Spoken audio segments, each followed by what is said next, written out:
Alors, mes amis, on est à la fin de l'année liturgique. Moi, ce qui me passionne dans les fins, c'est qu'ils annoncent toujours un commencement. Alors, on ne reste pas longtemps dans la fin. On se retrouve vite dans l'aurore. Et là, les textes de cette année commencent par un texte du livre de Samuel. Et on nous dit que toutes les tribus vinrent trouver David à Hébron et lui dire « Nous sommes du même sang que toi. » Alors, on est de la même descendance. On appartient à la même histoire. On vient de la même réalité. Nous sommes du même sang que toi. Dans le passé, déjà, quand Saul était notre roi, tu dirigeais les mouvements de l'armée d'Israël et le Seigneur t'a dit « Tu seras le pasteur d'Israël, mon peuple, et tu seras le chef d'Israël. » Alors là, ils vont le confirmer, puis ils vont le choisir comme roi. C'est ainsi que tous les anciens d'Israël vinrent trouver le roi à Hébron. Le roi David fit alliance avec eux à Hébron. Et devant le Seigneur, ils donnèrent l'onction à David pour le faire roi sur Israël. Je ne sais pas s'il y en a beaucoup parmi vous qui rêveraient d'être roi. En tout cas, il y a beaucoup de gens qui ont été impressionnés cette année au décès de la reine Élisabeth. On sent que c'était symbolique, ça touchait beaucoup de personnes. Je ne peux pas dire que j'aurais un grand rêve d'être roi. Et Jésus, je ne suis pas sûr qu'il rêvait d'être roi. Mais il va nous présenter une figure du roi qui va être plutôt étonnante. Et le sommet de la ligne liturgique, qui est la fête du Christ roi, on va voir de quel sommet il s'agit. Frères, rendez grâce à Dieu le Père qui vous a rendu capable d'avoir part dans la lumière à l'héritage du peuple saint. Donc, ça parle de lumière et du peuple saint. Ça n'est pas tout à fait le royaume du monde. Hein. Ça a l'air être plus éclairant et plus sanctifiant. Donc, il nous a arrachés au pouvoir des ténèbres et nous fait entrer dans le royaume de son Fils bien-aimé. Arracher, mes amis. C'est pas un geste banal, hein? Arraché. On sent qu'il y a quelque chose qui est déraciné. Et ce qui est déraciné, c'est le pouvoir des ténèbres. Et le pouvoir vers lequel on est conduit par Jésus-Christ qui est à la tête, ben c'est ce déracinement du mal pour être dans la plénitude de la lumière. Lui, le Fils, il est l'image de Dieu invisible, premier-né par rapport à toute créature, car c'est en lui que tout a été créé dans les cieux et sur la terre. Alors, on sent qu'il n'y a rien qui n'existe qui n'ait jailli de lui. Il n'y a rien qui ne s'accomplit, qui ne s'accomplit pas en lui. Il a voulu tout réconcilier par lui et pour lui, sur la terre et dans les cieux, en faisant la paix par le sang de sa croix. Alors là, on vient de changer de niveau de sang. On vient de passer d'une descendance à une autre, qui n'est plus qu'une descendance, je dirais, sur la terre des humains, mais qui est une descendance qui a ses racines dans le ciel, et d'un sang qui va nous être accordé par le ciel. Et c'est pour ça qu'on va se retrouver dans cet évangile qui est à la fois bouleversant. Hein? On venait de crucifier Jésus. Bon, vous comprendrez que comme sommet, là, c'est pas ce qu'on attend. Et, ça n'a pas ressemblé à ça du tout, les funérailles d'Élisabeth.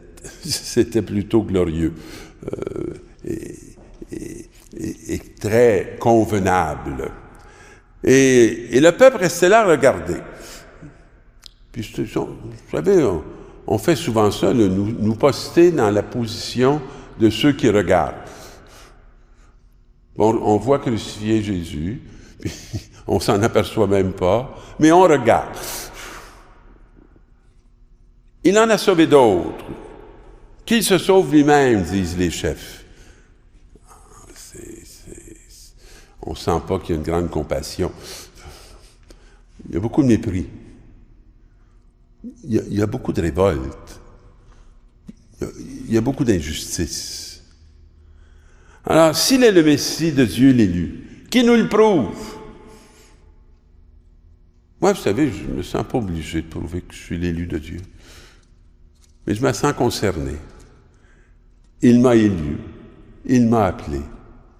Pas pour faire ma volonté, mais pour faire la sienne. Alors, je me sens très concerné par découvrir sa volonté. Et les soldats aussi se moquaient de lui. S'approchant pour lui donner de la boisson vinaigrée, il lui disait « Si tu es le roi des Juifs, sauve-toi toi-même. » Fais-nous la preuve. Hein? Accomplis ton salut. On essaie souvent dans notre vie de nous sauver par nous-mêmes. Mais la belle réalité, c'est que ce n'est pas par nous-mêmes qu'on est sauvé. On est sauvé par lui. Et c'est lui qui peut nous attester que nous pourrons réussir à entrer dans le salut. Par ses forces à lui et non pas les nôtres. Par ses vertus à lui et non pas les nôtres. Alors, une inscription était placée au-dessus de sa tête. Celui-ci est le roi des Juifs. Alors, l'un des malfaiteurs suspendus à la croix l'injuriait. N'es-tu pas le Messie? Sauve-toi toi-même et nous avec. Alors, il est sans foi. Il ne reconnaît pas. Pourtant, il est dans une situation aussi déplorable que celle de Jésus. Puis, il n'a même pas compassion pour le souffrant qui est à ses côtés. Mais l'autre lui fit de vifs reproches. « Tu n'as donc aucune crainte de Dieu. Tu es pourtant un condamné toi aussi. Et puis, pour nous, c'est juste. Après ce que nous avons fait, nous avons ce que nous méritons. Mais lui n'a rien fait de mal. » Comment comprendre que quelqu'un qui n'a rien fait de mal va mourir d'une mort aussi infâme? Comment comprendre Dieu?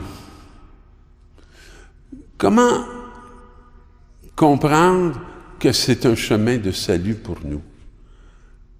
Ça paraît tellement absurde, injuste. Et il disait, « Jésus, souviens-toi de moi quand tu viendras inaugurer ton règne. » Et cet homme fait confiance à celui qui est dans la même situation que lui, sachant que lui peut le mériter, mais pas l'être innocent qui est à ses côtés. Amen, je te le déclare, aujourd'hui avec moi, tu seras dans le paradis. Et c'est comme si la porte du paradis, la clé pour entrer dans le paradis, c'est cette attitude de la reconnaissance de notre être pécheur, aimé par celui qui va jusqu'au bout pour nous révéler un amour éternel. On va demander au Seigneur qu'on développe cette conscience et que dans cette réalité que nous sommes pécheurs, nous puissions aller puiser au sang de la miséricorde qui fait advenir le royaume dès maintenant. Bonne semaine.